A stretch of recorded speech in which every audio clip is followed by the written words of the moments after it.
Si sembramos para Dios con nuestro dinero, Él promete pagarnos de regreso con bendiciones materiales. Hay varios textos del Antiguo Testamento que parecen dar la impresión que Dios promete bendecirnos cuando diezmamos. Obvio, esos versículos se usan bastante por los falsos maestros, motivados por las ganancias deshonestas, para hacerse ricos por medio de los diezmos de los hermanos. ¿Cómo debemos entender esos versículos en donde Dios promete bendecir a los que diezman? Bueno, uno de los versículos más citados acerca del diezmo se encuentra en Malaquías 3:10. Así que vamos a verlo y verlo en su contexto.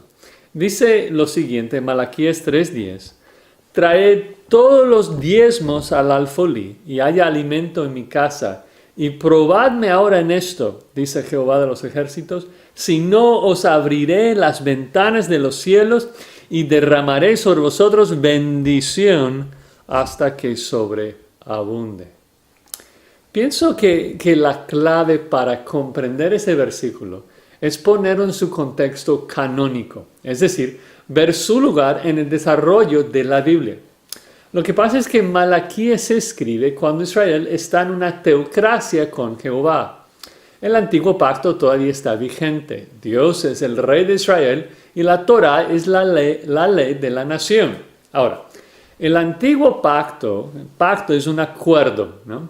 Y en el pacto Dios prometió hacer ciertas cosas e Israel prometió hacer otras cosas, siempre y cuando el otro cumplía con su parte. Y Deuteronomio 28 especifica lo que Dios prometió hacer. Prometió bendecir a Israel en todo y de manera material. No se iban a enfermar nunca. Todos iban a ser ricos. Nunca perderían ninguna batalla. Dios prometió abrir el cielo y bendecirles con todos. Hay 12 versículos enteros en donde Dios enumera todas las bendiciones que Él les iba a dar. Pero luego en Deuteronomio 28, versículo 13, Él dice lo siguiente. Te pondrá Jehová por cabeza y no por cola, y estarás encima solamente, no estarás abajo.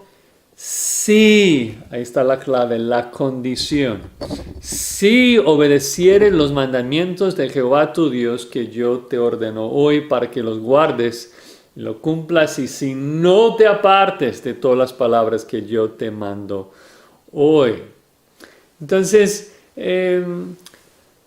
si Israel obedece perfectamente a Dios, recibiría bendición tras bendición. Lamentablemente nunca vemos esto en el Antiguo Testamento porque Israel nunca obedeció como nación. No eran perfectos. Así que Dios no les bendijo con la lista de bendiciones, sino más bien le dio la segunda mitad de Deuteronomio 28, en donde Dios les explica, si es que Israel desobedece, si no oyeres la voz de Jehová tu Dios, entonces dice que iba a haber maldición, sequía, hambre, asedio, langostas, pérdida de batallas, pérdida de hijos, que iban a comer sus hijos en el asedio, disciplina y cautividad. Y esto tristemente es lo que vemos en el Antiguo Testamento, el registro de la disciplina de Dios por el pecado de Israel. Pero esto no significa que las promesas de Dios, las bendiciones que Él enumera en la primera sección de Deuteronomio 28, no seguían siendo vigentes. Si Israel obedeciera, recibiría bendición. Y una de las condiciones del pacto que Dios dio a la nación de Israel fue precisamente el diezmo. Los israelitas debían tomar una porción de sus ingresos y pagarlo a los levitas para el gobierno del tabernáculo. En Números 18:21 dice lo siguiente: He aquí yo he dado a los hijos de Leví todos los diezmos en Israel por heredad, por su ministerio, por cuanto ellos sirven en el ministerio del tabernáculo de reunión. Entonces, si queremos pensarlo en el contexto, Israel es una nación. La ley de la nación es la ley de Moisés y Dios, el rey, pide que la gente pague parte de sus ingresos al gobierno. Ahora, en nuestra cultura, ¿cómo llamamos esto? Pues es un impuesto, que paguemos una porción de nuestros ingresos al gobierno. Y la verdad es que a veces la gente piensa que el diezmo es solamente los 10%, pero es mucho más, porque hubo varios diezmos. Se calcula que el israelita promedio debía pagar mínimo el 25% de sus ingresos al rey, a Jehová. Ahora, otra pregunta. Si un israelita no pagaba su diezmo, no pagaba sus impuestos, ¿cómo llamamos esto?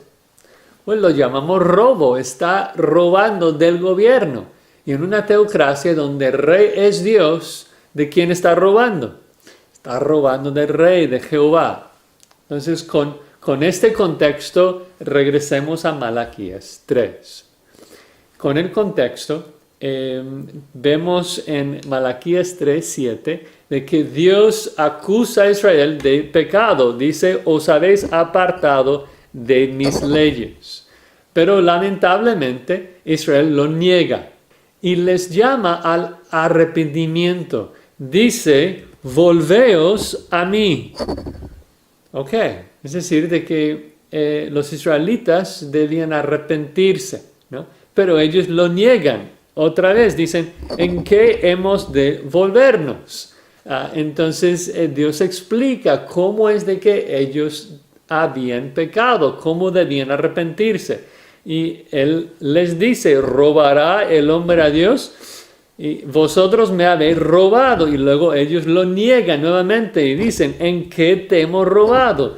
Y es hasta ahí en donde Dios explica, en vuestros diezmos y ofrendas. La forma en que Israel había pecado contra Jehová en este contexto es de que le estaban robando por no pagar sus diezmos y ofrendas. Y entonces explica que están siendo maldecidos porque están desobedeciendo al pacto.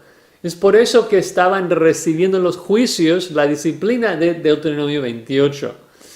Pero si eso es cierto, que estaban siendo disciplinados por su pecado, entonces lo inversa también es cierto. De que si se arrepienten y obedecen al pacto, si daban sus diezmos y obedecían la ley, entonces Dios les bendeciría con las bendiciones enumeradas en Deuteronomio 28. De que Dios iba a abrir el cielo y derramar su bendición sobre ellos. Ok. Esto es básicamente lo que dice y significa el versículo 10 para Israel. La pregunta que surge para nosotros es, ¿cómo es de que esto aplica al cristiano de hoy? La verdad es que ya no estamos bajo el antiguo pacto, no estamos en una teocracia. Cristo cumplió la ley por nosotros. No tenemos que pagar impuestos a la iglesia. Ahora la ofrenda es voluntaria. Pablo dice que cada uno debe dar como propone en su corazón, según Corintios 9:7. Y la verdad, hermanos, es mejor que sea así. Es mejor, ¿no? Cristo ya cumplió la ley por nosotros y qué bueno. Porque las bendiciones del nuevo pacto son superiores a lo físico, ¿no? Dios no está trabajando solamente ahora en lo físico, en bendiciones materiales. Ahora está transformándonos desde adentro. Ahora está formando a Cristo en nosotros. Para que después en la gloria, cuando Dios erradica el pecado en nosotros, cuando llegamos a la gloria, vamos a poder gozarnos también de todas las bendiciones materiales que Él ha preparado por nosotros en la eternidad.